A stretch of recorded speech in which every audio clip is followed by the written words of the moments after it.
የተከበራችሁ አድማጮቻችን ከዚህ ቀጥለን የማህበራዊ ጉዳይ ሰራተኛ ከሆነችው ወይዘሮ አለምነሽ ሲሳይ ጋር ቃለ ምልልስ እናካሄዳለን። ቃለ ምልልሱም ትኩረት የሚያደርገው እንግዲህ ሰሞኑን ጦርነቱ አለ በየአካባቢው እንግዲህ ትምህርትም ስለሌለ ስራም በአብዛኛው ስለሌለ ሁሉም በቤት የምንውልበት ጊዜ ችግሮች ሊመጡ ይችላሉና ይህን በተመለከተ እንዴት መቋቋም እንደምንችል በሙያዋ እንድታብራራ ነው የጠየቅነው። ወይዘሮ አለምነሽ ሲሳይም በስልክ መስመራችን ትገኛለች።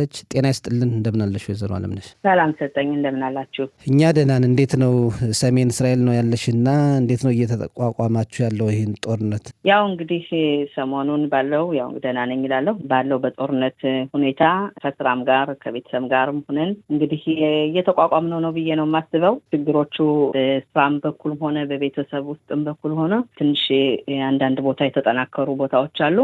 ያው ከዛም በስራዬ በኩልም ያው ስለዛ ጉዳይ ትንሽ እንወያያለን።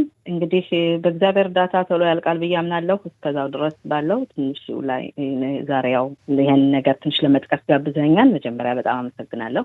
እኛም እናመሰግናለን። እንግዲህ በሙያሽ ማብራሪያ ለመስጠት ፈቃደኛ ስለሆንሽ እንግዲህ ቀላል አይደለም ቤት መዋል። ልጆች አሉ። ልጆች ፍላጎታቸው ራሱ ከፍተኛ ነው። ልጆች ራሱ እየሰለቻቸው ነው። ቤተሰብም ራሱ እነሱን ለመጠበቅ ወይ እናት ወይ አባት ቤት ሊኖሩ ይችላሉ። አሊያም ደግሞ አንዳንዴ ደግሞ ሁለቱም ስራ ሊሄዱ ይችላሉ እና ያለው ማህበራዊ ችግር በጣም ከፍተኛ ነው እና ይህንን ጉዳይ እንዴት ነው መቋቋም ያለብን? በዚህ ወቅት አዲስ ነገር አይደለም። የአሁኑ ጦርነት ተደጋግሟል ማለት ነው። ግን ቢሆንም ችግሮቹ በጊዜው መፍትሄዎችን አያገኙ ባሉበት ሁኔታ በተለይ አሁን ብዙውን ጊዜ ቤተሰቦች ልጆች ውስጥ ቤት ውስጥ ባሉበት ጊዜ ለልጆቹ የሚሰጣቸው ወይም ደግሞ በትምህርት ላይ ከሄድ እንዲያደርጉ ወይም ዶሉ ሲሰማ ብዙ ልጆች ፍርሃት ላይ ይገኛሉ።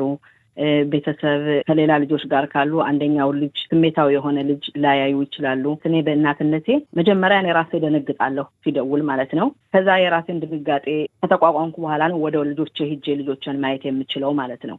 እና ብዙውን ጊዜ ሰዎች በዚህ ሁኔታ ብዙ ችግሮች ከቤት ውስጥ እየደረሱ ነው። በቤተሰብም ሆነ ወይም ደግሞ በባልና ሚስትም ሆነ አብረው ብዙውን ጊዜ በመዋል የተለያዩ ችግሮች ይደርሳሉ። ለዚህ ያው መጀመሪያ መረጋጋትን ያስፈልጋል።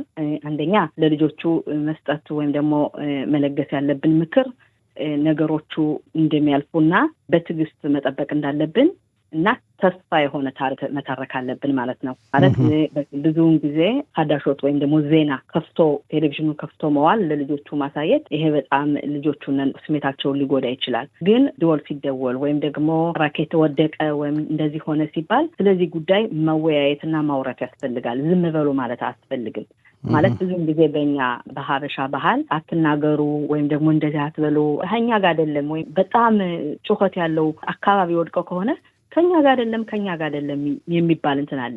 አስፈላጊ አይደለም። ያ እነዛ ልጆች ወጥተው ነገ ይሰማሉ ወይም ደግሞ ከልጆች ጋር በስልክ ምናምን ብዙውን ጊዜ ከጓደኞቻቸው ጋር በስልክ ማንም አሁን ትንሽዬ ልጅም ቢሆን ስልክ የሌለው ልጅ የለም። ብዙውን ጊዜ ከልጆች ጋር ይገናኛሉ፣ ከዛ ይስተማማሉ እና ከውጭ ከሚሰሙት ወይም ደግሞ በዜና ከሚያዩት ከእናንተ ከቤተሰብ ከእናት ከአባት ወይም ደግሞ ከትልቅ ቤት ውስጥ ካሉ ከትልቅ እህትም ሆነ ወንድሞች ምክሮችን ወይም ደግሞ ያን ነገር ሲሰሙ የባሰ ይቀላቸዋል እና አይሰሙ አያውቁም ብሎ ጸጥ ማለት አያስፈልግም። ግን ሲነገር ደግሞ ያው እያንዳንዱ ልጅ በእድሜው መሆን አለበት። ትልቅ ልጅ ከሆነ በሚገባው፣ ትንሽ ከሆነ በሚገባቸው ማለት ቀስ አድርጎ ነገሮችን አታሎ በስነ ስርዓት ቀስ አድርጎ አግባብቶ ለነዛ ልጆች ምክር ከሰጠናቸው አይዟችሁ ብለን እንደገና ደግሞ ምን ጊዜም ቢሆን ወሬውን ጀምረን ምንቋጨው በተስፋ መሆን አለበት። እነዛ ልጆች ተስፋ እየጠበቁ ነው ያሉ ማለት ነው። ሁላችን እኛም በተስፋ ነው እንግዲህ ያለ ነው። ይሄ ጦርነት አብቅቶ ለዘላለም ሰላም ነው የምንፈልገው ነው የሚለውን ስለምንጠብቅ ይሄ ነገር ወደ እነሱ ማለፍ አለበት። ትክክል። እንዲያውም አሁን ካነሳሽው ነገር አንጻር ልጆቹ ጦርነት መሆኑን ማያውቁም አሉ ትንንሾች። ትልቆች ደግሞ እንዳልሽው ጦርነት መሆኑን ምን እየተካሄደ እንደሆነ በደንብ የሚረዱ አሉና ስናስረዳቸው በእድሜያቸው ልክ እነሱ በሚያስፈልጋቸው መሆን አለበት። አሁን ያልሽው ትንንሾቹ በተለይ ጦርነት እየተካሄደ ማንና ከማን ጋር እየተጋጨ እንደሆነ አይገባቸውም እና በጣም ትልቅ ትኩረት የምንሰጠው ጉዳይ ነው።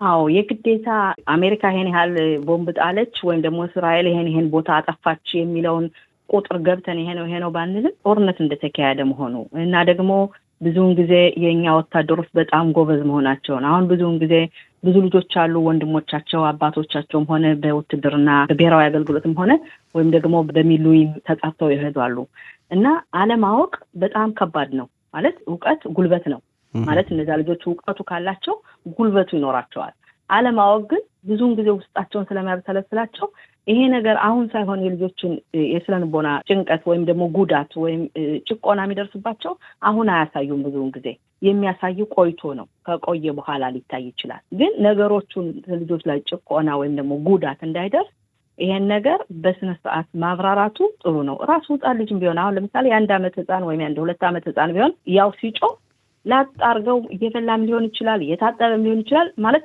መሯሯጥ አለ እና ይሄ ልጅ አይገባውም ይሄ ምን ለምን እንደሚሯሯጡ አይገባውም ከዛ ራሱንን ከብዙ ሰዎች ጋር ከጎረቤትም ሆነ ከውጭ ሰዎች ጋርም ሆነ ብዙውን ጊዜ ያጋጥሞኛል በስራዬ በኩል እኔ ብዙውን ጊዜ ዩኒት ነኝ ብዙውን ጊዜ ወጣለሁ በሽሮም ሰራለሁ እና አንዳንዴ ያለ መኪናና ቆሜ ከሰው ሚቅላጥ የገባሁበት ጊዜም አለ እና የተለያዩ ልጆችን ህፃናቶችን ሁሉ ማለት ተደናግጠው ያለው ያን ጊዜ ቤተሰብ ራሱም ላይ ድንጋጤ ስላለ ለልጆቹ ትኩረት አይሰጥም እና ይሄ ልጅ የ1 ዓመትም ሆነ የ2 ዓመትም ልጅም ሆነ አሁን ከቤቱ ከነበረው ያናት አባት በድንጋጤ አቅፎት ሲሮጥና ከታች ሲወርድ ሌላ ሰው ሲያይ ይሄ ነገር ሁሉ አታውቅም ወይም ደግሞ ገና ህፃናት ማለት አትፈልግም ቀጥ አድርጎ አሁን ጭሆታ አለ ራሳችን ለማዳን መውረድ አለብን ስንወርድ ሌላ ሰዎችን እናገኛለን ጎረቤቶችን እናገኛለን እንጫወታለን ባንድ ላይ ምናምን የሚለውን ራሱ ልጁ ገብቶት አዎ ብሎ ባይመልስም የኛ የመናገሩና የመግለጹ ግዴታ ኃላፊነቱ የቤተሰባው የወላጅ መሆን አለበት ማለት ነው እና የግዴታ የሆኑትን ነገሮች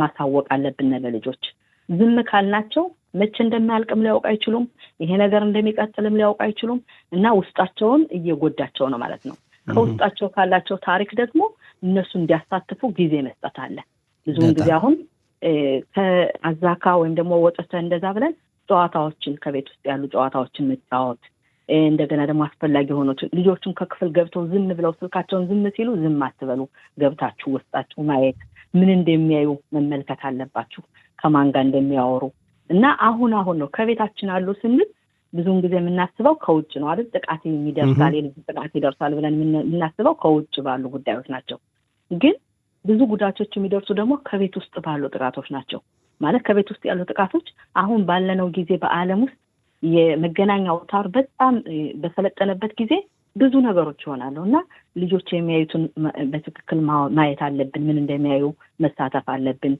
ወይም ደግሞ ሰዓታቸውን መቀነስ ማለት ብዙውን ጊዜ በስልካቸው ከሆኑ አሁን ደግሞ ሌላ ነገር እናደርግ ወይም ደግሞ ሌላ ጨዋታዎችን እንጫወት አንድ ላይ እንሆን ራት ለምሳሌ ንጉዙ ራት ለመስራት አንዷ ሰላት ተቆረጥ አንዷ ሳህን ትጠብ አንዷ ታቀራረብ ያን ጊዜ የቤተሰባዊ አንድነት ጊዜ ይፈጠራል ማለት ነው ለየግዴታ ቁጭ ብለን ነው ሳይሆን ባለነበት ባለነው ሁኔታ ለቤተሰባዊ ጊዜ ከፈጠረ ከነዛ አንደኛ እነዛ ልጆች ካሉበት ሁኔታ ትንሽ አወጣናቸው ማለት ነው አነጋገርናቸውና ሲናገሩን ደግሞ የግዴታ መስማትና ያን ነገር ሰምተን ለነሱ ሙሉ መፍትሄ ባይኖረን ማቀፍ መዳሰስ ወይም ደግሞ አይዞህ ማለት ብቻ ለነሱ በቂ ነው ማለት ነው የግዴታ ለነሱ በቂ መልስ ስለሌለኝ አላዳምጠውም ወይም አይሆንም ማለት ሳይሆን ያን አዳምጠን እሺ ይብስተደር ምንም አይደለም ብለን ያን ልጅ ካቀፍነውና ከኛ ጋር ካስገባ ያ ልጅ ስሜቱ ይረጋጋል ወይም ደግሞ ፍርሃቱ